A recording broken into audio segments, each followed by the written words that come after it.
compte l'information, la sensibilisation, l'éducation, la protection, mais aussi la conservation et la valorisation des ressources forestières, maritimes et environnementales. Le corps paramilitaire des spécialités des eaux et forêts est créé le 12 février 1938 sous la communauté métropolitaine. Et c'est le 28 décembre 1968 qu'est pris le décret 864-PR-MFEF fixant le statut particulier du corps des eaux et forêts. Le corps paramilitaire des spécialités des eaux et forêts, lors de ces défilés, marquant le 64e anniversaire de notre pays à la souveraineté internationale, présente dans sa partie pédestre une composante drapeau et 6 blocs pour un effectif total de 632. L'officier commandant de l'ensemble du groupe est M. Elaï Hubert, directeur technique de l'Agence nationale des parcs nationaux, spécialiste en la lutte contre les crimes phoniques et environnementales.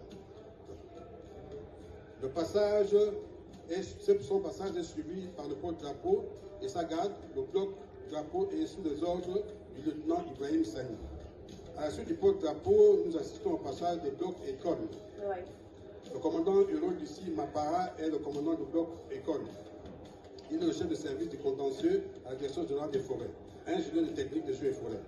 Il faut signaler que l'École nationale des eaux et forêts est la première école forestière en Afrique centrale. Elle est créée en 1943. Elle forme dans différents domaines, notamment la foresterie, la pêche, l'aquaculture, la gestion des ressources naturelles, dont les aires protégées. Le premier bloc commandé par le capitaine Yaba Yaba est le bloc forestier des élèves sous-officiers d'école des agents des eaux et forêts. Le deuxième bloc de l'école est un bloc féminin des élèves officiers. Le troisième bloc est un bloc masculin des élèves officiers des corps des ingénieurs de techniques des eaux et forêts. Il est sous le commandement du commandant Zahikoutier Bertrand, ingénieur de techniques des eaux et forêts.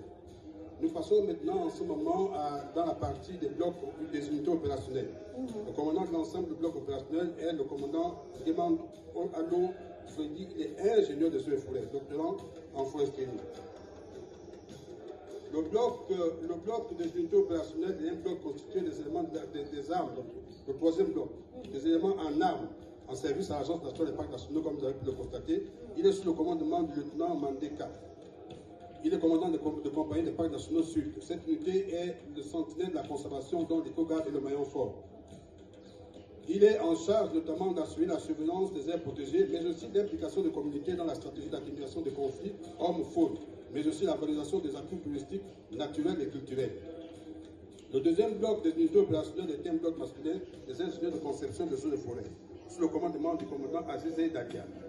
Le dernier bloc est un bloc mixte constitué des services des opérations, des services administratifs, des techniques, mais aussi du service de la foresterie. Il faut signaler qu'une superficie de foresterie